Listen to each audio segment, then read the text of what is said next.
અમે આર્ટિકલશીપ મેળા કરી રહ્યા છે આ શુક્રવારે સ્પોર્ટ્સ ક્લબમાં.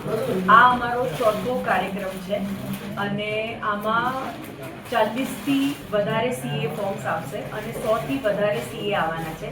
આ એક બેસ્ટ પ્લેટફોર્મ છે સીએ સ્ટુડન્ટ્સને. તમે એમ જ કોઈ બી ફોર્મ જોઈન કરી લો છો તમારો ગોલ જાણ્યા વગર, ફોર્મ વિશે જાણ્યા વગર. આ એક પોઈન્ટ છે જ્યાં તમને આ બધી ફોર્મ જોડે પર્સનલ ઇન્ટરેક્શન મળશે. એ લોકો તમારું ઇન્ટરવ્યૂ લેશે, તમારા કોઈ સવાલ જવાબ છે તો અમે ઇન્વાઇટ કરીએ છીએ બધા સ્ટુડન્ટ્સને, સીએ સ્ટુડન્ટ્સને, કે તમે એકવાર આવો અહીંયા, બધી ફોર્મને મળો, આ એક એક્સપિરિયન્સ લો અને પછી જ તમારી આર્ટિકલશીપ નક્કી કરો. કેમ કે અમે એવું માનીએ છીએ કે નોલેજના આધારે તમે ડિસિઝન લીધું હશે વધારે એપ્રોપ્રિએટ હશે, રાધર દેન કોઈએ તમને રેફરન્સ આપ્યો કે તમે રેન્ડમલી કોઈને મળવા ગયા.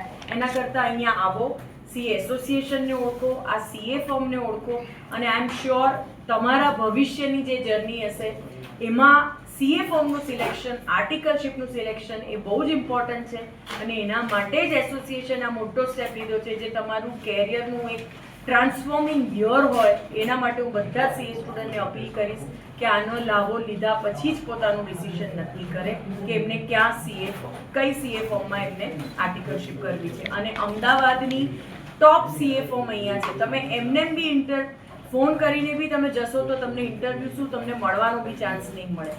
પણ આ માધ્યમથી તમે અહીંયા એ મોટી સીએ ફોર્મ્સના ઇન્ટરવ્યૂ, એ લોકોના પાર્ટનર્સ, એને તમે મળી શકશો અને એનો લાભો લઈ શકશો. ખાસ કરીને કેટલી ફોર્મ નોંધાયેલી છે? 40 ફોર્મો જેને રજિસ્ટર્ડ કરાયું છે એ 40 ફોર્મ બધું જ કામ કરી રહ્યું છે. એ ટ્રેડિશનલ પ્રેક્ટિસ તો કરી જ, સ્ટેચ્યુટરી ને ઇન્ટરનલ ઓડિટ, એ સિવાય એ લોકો FEMA, international taxation, IPO advisory, management consultancy, ISA audit જે ઇન્ફોર્મેશન સિસ્ટમ ઓડિટ ને હવે ડીપીડીપી એક્ટ, આ બધા જ એરિયામાં એ લોકોને જરૂરત છે.